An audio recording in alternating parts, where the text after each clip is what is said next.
students, the score, I guess it's the number of students in each of these categories. So again, we could decide to put it here so that our errors of classification are equal, or we could decide to be more lenient, or we could decide to be stricter. So the advantages and disadvantages of the methods.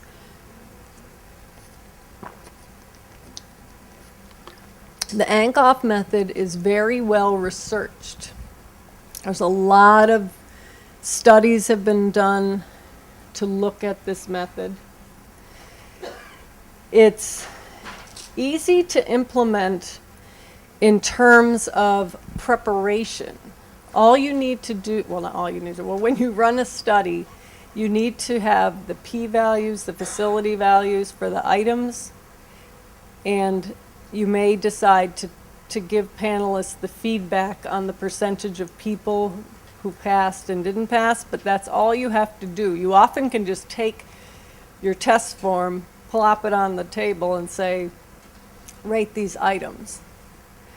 But once the panelists give their ratings, remember back to that 100-item test, 0.5, 0.45, 0.6, 0.5, you have to enter all of those data into Excel or some other thing.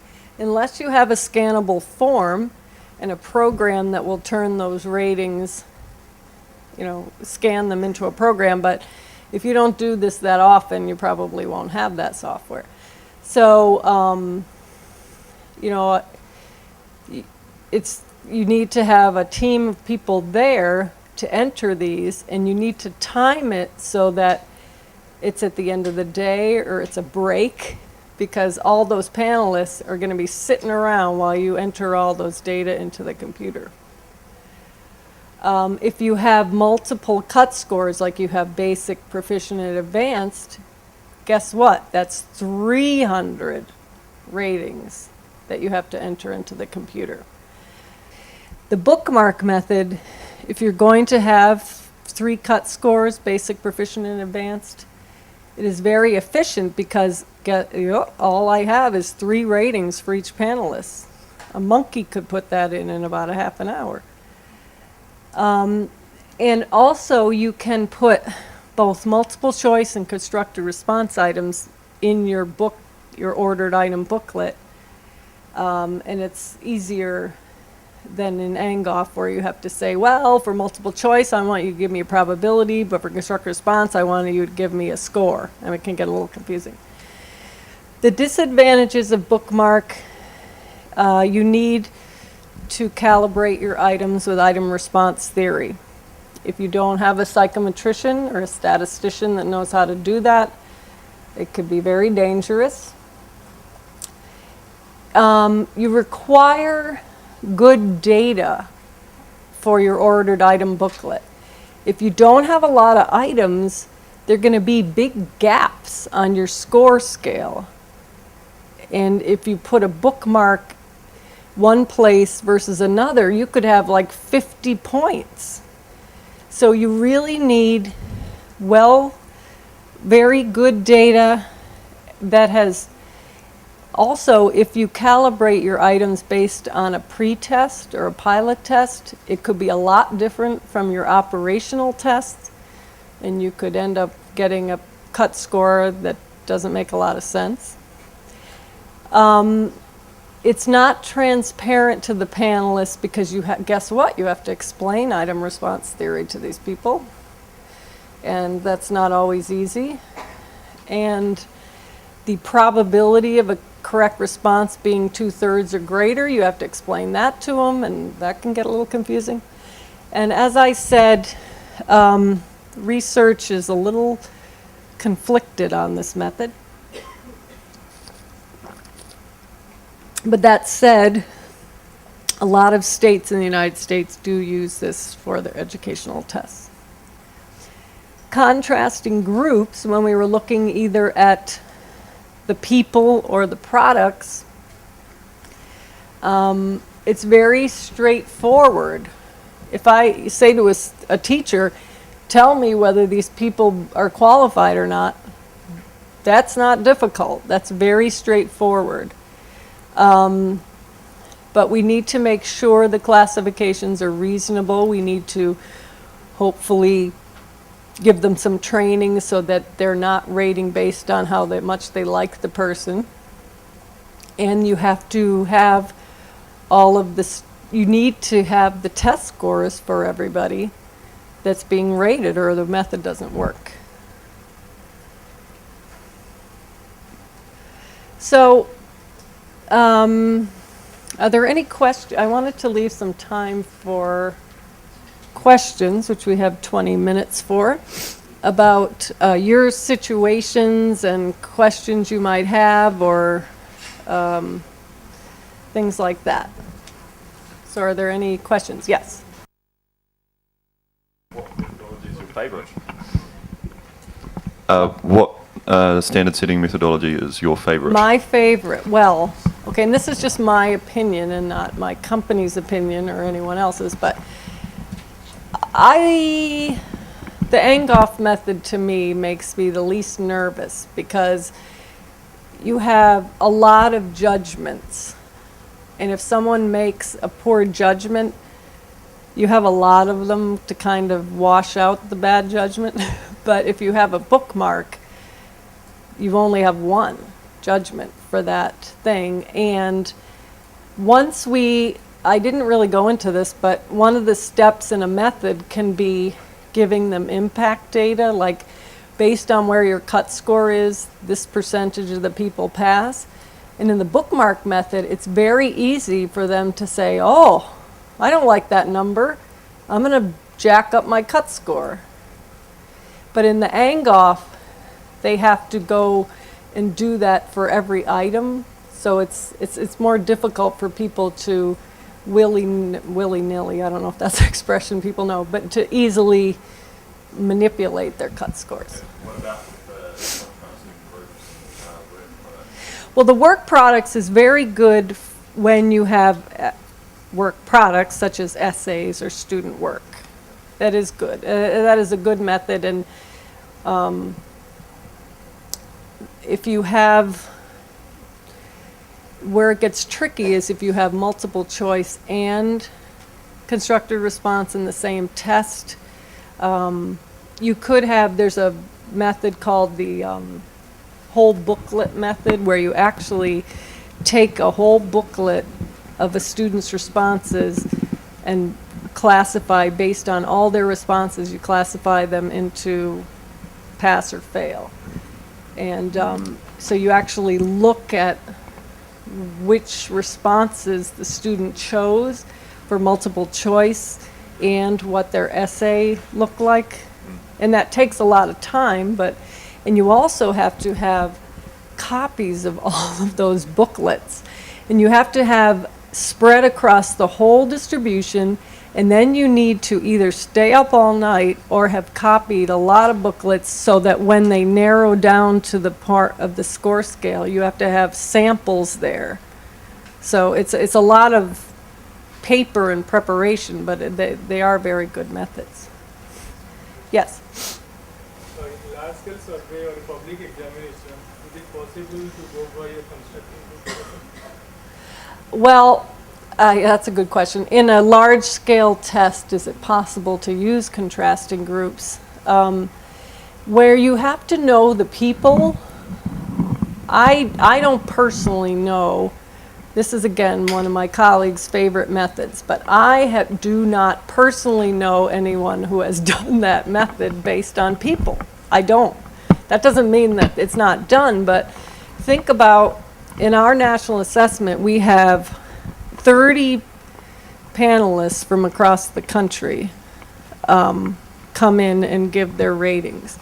Now, if you had to have 30 people make ratings on their students, and then 30 groups of students would make me far more nervous than 30 ratings based on test questions, because I would need to be sure that there was a diversity within your classroom of of, were they all wealthy students? Were they not wealthy? I mean, in the United States, we have to have different areas of the country and different ethnicities and different this and different that to represent the whole country. And trying to get groups of students that are being rated that represent that diversity is, in my opinion, I don't know if that's workable. That's just my opinion. But. Other questions? Do you oh, sorry, go ahead.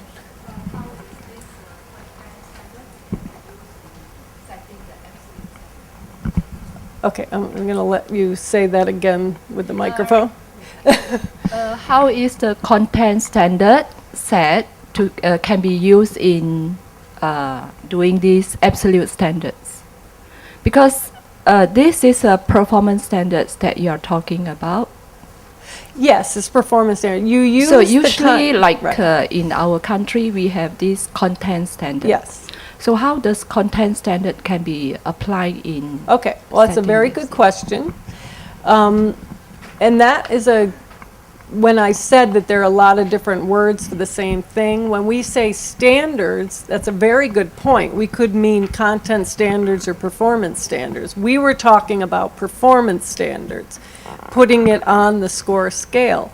But it always goes back to the content standards. I mean, because this wasn't, only an hour and a half session, I didn't go through all the steps, but one of the key steps in your study that if you don't do right, your study won't go well, is you need to go over the content standards with the panelists. You need to make sure they understand what is being measured on the test and what the content is that the decision makers have decided students should know. I mean, in our national assessment, there is a framework with all the content standards, and then there's a description that says students at the proficient level must be able to do blah, blah, blah. And then the task is to take those standards and translate that into a number on the score scale. So the content standards are the fundamental foundation that are used, because we don't just have people come in and say, well, let's think, what could proficient mean? We don't come up with it out of our heads. We look at the content standards and the performance level descriptions to form those judgments. Anything else? Do do any of you use any of the methods we've talked about? Yes? I'm from New Zealand, and we've just recently introduced new literacy and numeracy standards in primary, which are kind of the broad descriptions, progressions type thing. And what we've done is aligning existing tests to those standards, which are like low stakes ones that teachers use. And the thing, we've got some flack from, you might know John Hattie, because he likes Bookmark. And Bookmark makes a lot of sense for ASTL, for setting lots and lots of, but we used, because we've only got 4 categories, we used the contrasting groups. We call it script scrutiny. You called it what? Script scrutiny, it's the English name. Script scrutiny. I like that. So what we did the same thing, like getting lots of examples of student work, lots, and it was a lot of photocopying. Yeah. But what we've done is, because whether or not a child meets the standard is based on teacher judgment. So they decide whether or not the kid's done it. So instead of with the outputs setting cut scores, we've set probabilities. So a teacher can have, they say, if a kid scores this, it probably means they've got about a 60% chance of passing the standard, but I know that they can do better than that, so I put them there. So it's, do you know of anyone doing anything like that, I guess? Okay, so instead of the contrasting group where you say qualified, not qualified, you're using a probability? They do. Yeah. The panel makes judgments of qualified, sorry. The panel makes judgments of qualified, not qualified, essentially. But rather than trying to reach consensus and a cut score, we've captured the variability Okay. in those judgments. So as kind of advice to teachers. So this is what a panel of experts think, and this is the range in their judgments based on different performance, I guess. So, okay, so there's the range of judgments, then who decide, you go to another panel? The teacher decides. The teacher decide. So we gave them, we gave teachers the full range. Oh, The okay. teacher decides whether or not they get the, based Oh. on what other stuff they do. Oh, okay. Yeah, no, I don't know of that exact thing, but that doesn't mean it's not done. One thing that makes me nervous that I have seen in a country that I will not name, that I know kind of comes from the British system, is where people get together, they look at the data, they have the actual people who wrote the questions in the room, and they say, well, okay, this looks more difficult than last year, and they don't have any equating, so they don't have any way to statistically know if the test was hard or not. And they just all sit in a room, and I participated in this, which made me uncomfortable, and just say, well, okay, let's set it here. That makes me very uncomfortable. I mean, I know it's done, and it's, to me, makes me crazy, because it's, you know, the reason the panelists, you want the panelists for a relatively unbiased ratings that are criterion reference. But in that room, you have the director of the agency that, you know, and they say, well, okay, let's put it here and let's put it there. And, you know, that, in my opinion, is not a good way to set a standard. But I know it's done. But I think it should be a little more informed by a panel of ratings. And then you can always have this discussion about let's move it up or down, but it's just, it's totally based on what happened last year and how many, you know, how I think the test may be more or less difficult. And we all know, well, research has shown people aren't that good at judging difficulty, even the people who wrote the questions. So, you know, anyway, that's my other editorial opinion. But any other questions?